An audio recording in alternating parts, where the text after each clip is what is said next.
I wanted to ask about continuity of practice because you were talking about getting exhausted, and I find it really helpful. When I'm really, really exhausted of my mind. What is your relationship to continuity? Because of course we sit and we walk, but then of course I have to go to eat. I have to eat. What would you recommend for us sitting Kyol Che of trying to keep kind of that phrase came up when you were speaking of let the mind go any place without hindrance and always keep a clear mind, something like this. And I really try to take that. But it's painful, when you're really always, constantly, the moment you wake up, the moment you sleep, keeping the clear mind, not reacting to thought. It's full power. But I wanted to hear you express your relationship to continuity of practice. The way I would put it is always keep trying. Like today in the morning for me, it was very unclear, my mind, It was really difficult. I was just doing mantra and I was like, what? After one period, what, 5? Come on. How is that possible? Long mantra, but takes a few minutes to say it. But it's just, very unclear. And it was very difficult for me to get into it, But what can I do? The only thing I can do is try. I loved the Bong Sim. I never wrote it down. I tried to find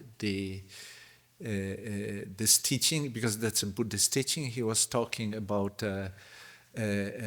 hindrances or obstacles in practice and how to overcome them. And I forgot what were the nature of the obstacles. But funny thing is there are like 5 of them main ones. And the cure for the 3 or 4 of them was try harder. Okay, try harder. So that's all you can do. Keep trying. And even if it seems that it's hard or it's unclear, then okay, who is going through hard time or who is not clear is trying to practice. Okay? Is trying to come back to this point, to this being clear. Well, how can you do it? It's just we use certain techniques because just saying, okay, now I'm going to be clear from now on. Well, it doesn't work. If it was that easy, that would be great. Then this retreat wouldn't be necessary and we wouldn't be here practicing, right? Just the name Zen practice or training implies that we try to do it. So we try, one way of looking at karma is habit, mind habit. There is primary cause inside of our mind, whatever it is, and then external situation appears, and then it causes some reaction to this external situation. And we tend to react in a similar way, so we form some habits. So each one of us has habits, being the small daily habits or big habits or bad habits or good habits, or how to react to people or what triggers you, these are all habits. So you can look at that, at our practice as developing new habit of dropping it, putting it all down. Put it all down habit, okay? So just like that. If it was, there's this whole in Zen you may heard this sudden enlightenment, sudden cultivation, Dono Donsu, and then there is Dono Chomsu, sudden enlightenment, gradual cultivation, and there were like 2 schools of thoughts, and people were arguing. It's just pointless. It all happens in this moment anyway, right? But yeah, that's even enlightened people, greatly enlightened people. Seung said even Zen masters make mistake. If our, he says he used to say, strong Dharma, strong demon. Weak Dharma, weak demon. So when we have a lot of energy and clear, when we make mistake, that touches many, the results can be very strong. So just try. Even Zen masters have to try.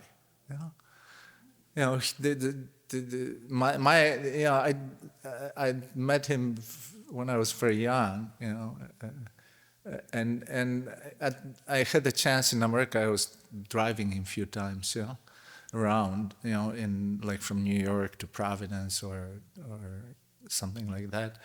And it was very interesting to be with him in the car because his life practice was Shinmyo Changu Dedarani.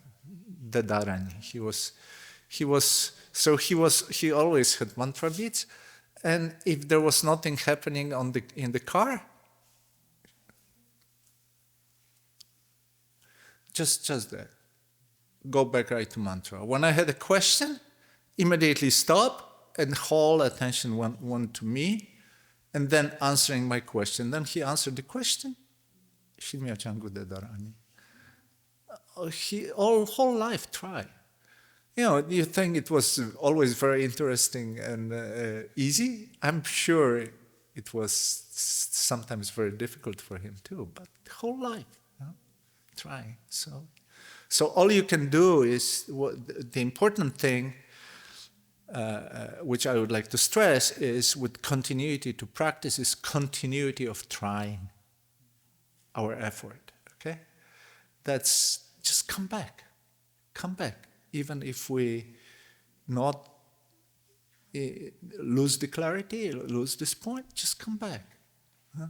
There was a story where I read of one time somebody in the 70s, a lot of people from the West went to Asia to try to find teachers, and a lot of Asian teachers, monks, nuns, came to the West, particularly to America. It was hippie times, So one American went to one of the forest monasteries and was practicing there. I don't know if it was Achan Chan or some other famous teacher.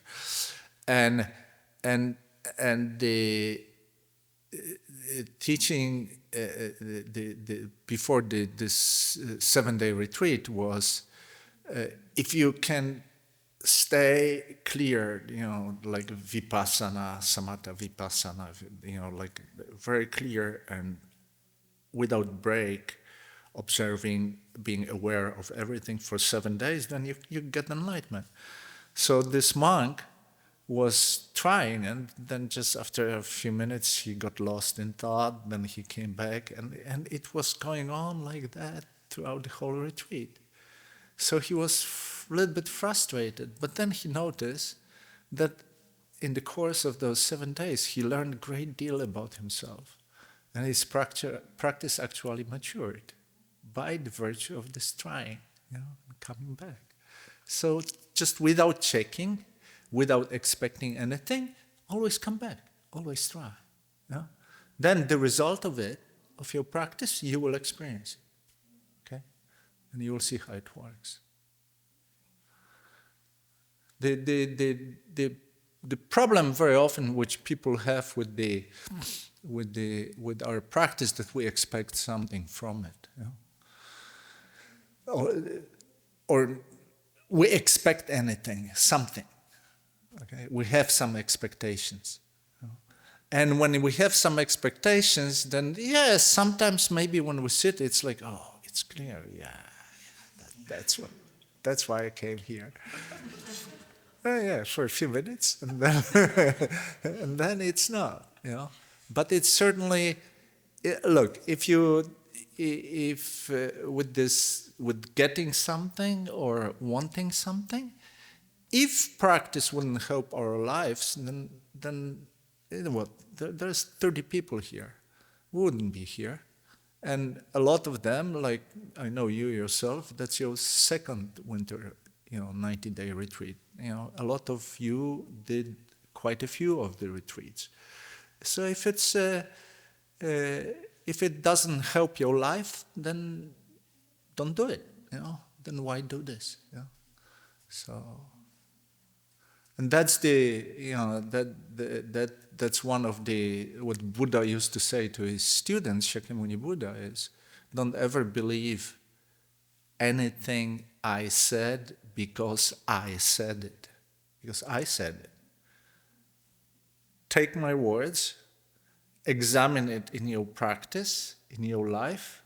If it works, use it. If it doesn't work, throw it away. Just like that. So the life is great. It verifies if we practice correctly or not.